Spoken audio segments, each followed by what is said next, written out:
It's no longer news that there's a housing deficit in Nigeria, about 17 million going by the federal government and the World Bank's last count. Well, the solution, or at least the first step of solving this problem is, according to the Minister of Housing, who is also heading the power and work sectors, Babatunde Fashola, is that the government intends to spend 10 billion naira annually on low-income housing estates. That said, well, let's look at the reality of the issue of housing in Nigeria. On this episode of Big Story, I'm Minnie Thompson.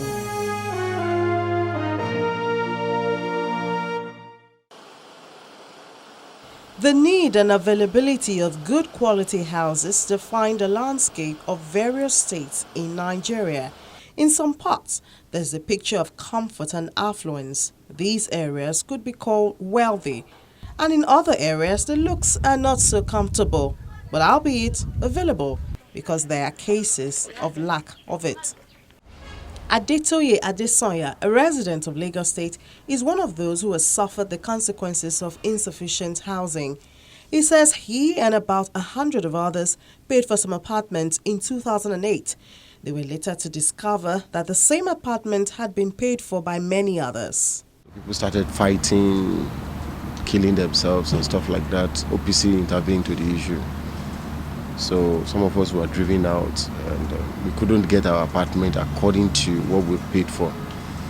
So we took the thing to allow us to people's rights, human rights, before somebody now went to EFCC to report the matter. And since 2008 to 2009, the case has been with EFCC.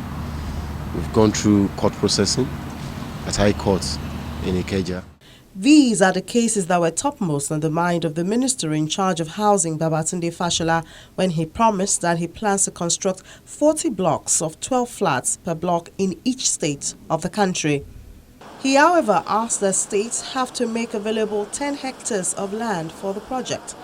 But obviously, this alone will not eradicate the issue of insufficient housing, and so the governors have taken up projects of their own, all based on calculations of their needs and customized strategies. According to 2006 census figures, Kwara State, with a population of about 3.5 million, has 486,000 households, with an estimated 6 people per household. Therefore, Kwara State has a deficit of about 584,000 affordable housing units. This deficit not only demonstrates how serious the housing situation is, it also underlines the need for partnership with the private sector, as government alone cannot fill the housing gap on its own. Taking it beyond the plans, governors such as that of Kaduna State participate personally in the projects. See, our goal over the next 4 years is to build at least 20,000 housing units in our urban areas to reduce the pressure and housing deficit in our state. The challenge has also forced some states to look inwards with the intention to harness overlooked resources such as land. If we embark vigorously on utilization of the lands that we have and properly title them, survey them, plan them in line with the master plan already done by the state through NIGIS, we shall be able to access tremendous amount of revenue.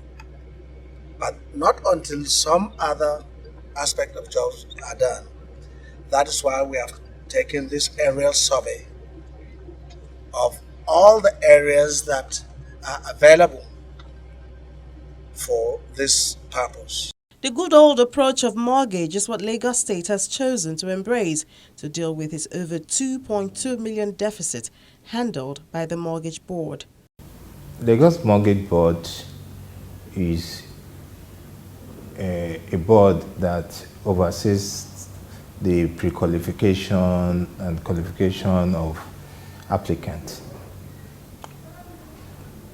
But with the present deficit that exists in Lagos in terms of housing, we we are told from the report that we will need to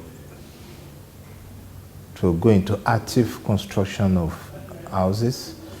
We will need 185,500 units yearly in the next 5 years to bridge the gap. While the approach of other governments has been to attract investment into the housing sector, such as the Western Housing Project in Anambra State. Those investments is going to do high-rise buildings there, containing 250 flats per high-rise. We try to encourage people to come and set up 20, 30 story buildings here. Arms of government have not been idle on the issue. Planning to bridge the housing gap is one thing. Funding of the plan is another. The Federal Mortgage Bank of Nigeria, backed by the National Housing Fund Act, was formulated for this. However, the managing director of FMBN, Mr. Gimba Kumo, said that the carrying out of this function has been difficult because financial institutions have, for about 24 years now, not contributed to the bank. But hopefully, this would change as the President, Muhammadu Buhari, has called for a refocus on mortgage.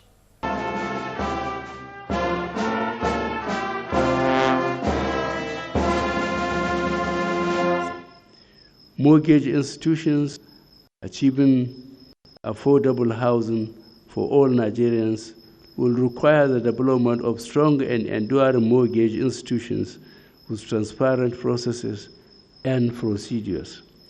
Mortgage refinancing company, this institution, when fully operational, should ensure adequate support for mortgage financing.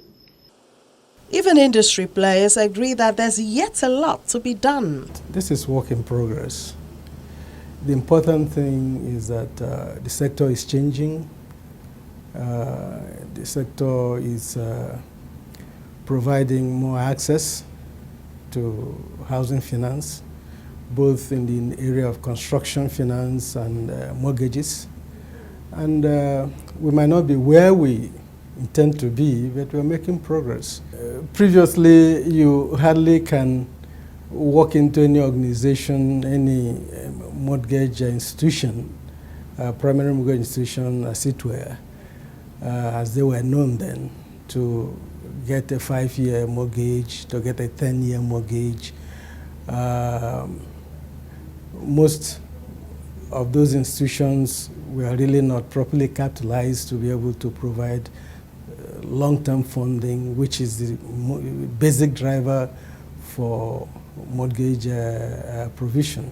So, but now you can walk into a mortgage bank and arrange to get a home on mortgage, not on a cash and carry basis, as it were. The National Housing Fund Act requires that the Nigerian worker who earns an income of 3,000 naira and above per annum in both the private and public sector shall contribute 2.5% of his basic monthly salary to the fund. Every commercial or merchant bank shall invest in the fund 10% of its loans and advances as an interest rate. Every registered insurance company shall invest a minimum of 20% of its non-life funds and 40% of its life funds in real property development, of which not less than 50% shall be paid into the fund. And the federal government is saddled with the responsibility to make adequate financial contributions to the fund for the purpose of granting long-term loans and advances for housing developments. However, going by the number of deficits, it seems either many Nigerians are not aware of this or the mortgage banks are not playing their roles sufficiently. We really didn't have a mortgage market, as it were. What we used to have was maybe housing finance, construction finance, building loans, and things like that. The economy wasn't accommodating of long-term deposits, as it were. Everybody is interested in the 90-day cycle, 60 days deposits, which are really not suitable for mortgage financing. But today things are changing. The awareness is being created, the sector is being restructured. The mortgage banks have recapitalized to a minimum of 2.5 billion for state licenses and 5 billion for national licenses. And this is also creating more awareness with such capital. You can go out, you can advertise, you know that when you advertise, you can back up your advertisement with product delivery. The steps to benefit from either the federal mortgage or the primary mortgage banks are clearly stated. The first thing you do is go open an account. Well, determine in your mind you want a home, because without that determination, without that passion for wanting your own home, you will not get through the difficulties or the challenges, not difficulties, the challenges. And then you open an account with a mortgage bank and choose from the area of services, area of products, which suits your cash flow and your disposition. In Lagos State, the mortgage housing scheme has been in operation for over 4 years now, although in recent times, the scheme has been suspended. I mean, when you just coming on board as a new administrator, you want to know you need to first understand the baseline situation. What am I meeting on ground? What is the situation? And in the situation where we are in 32 sites, you know, so you first have to look at those sites, know the status of completion before you commit the contractors. Before now, some contractors were paid, and they were actively on site, while some were skeletally on site. So when I assumed office, I went around the 32 sites. I met some on site, some didn't come to site, some, very few, abandoned sites. And for those that have not done well, we have no other choice but to determine their contract.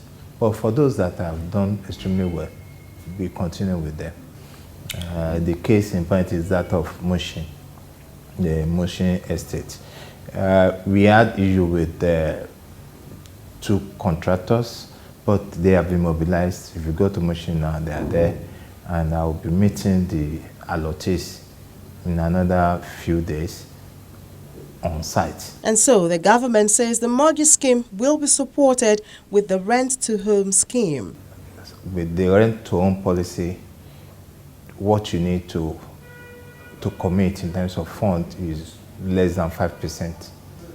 We are also aware that the traditional way of building might not be moving with the technology age, and we believe there is a need for us to go into system building. With system building, we're going to have the time of delivery will be quicker, and the quality will also be guaranteed.